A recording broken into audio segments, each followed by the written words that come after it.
约翰福音第8章第37节、第38节。37节，我知道你们是亚伯拉罕的子孙，你们却想要杀我，因为你们心里容不下我的道。38节，我所说的是在我父那里看见的，你们所行的是在你们的父那里听见的。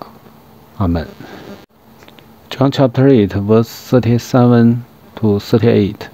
I know that ye are Abraham's seed, but ye seek to kill me, because my word has no place in you.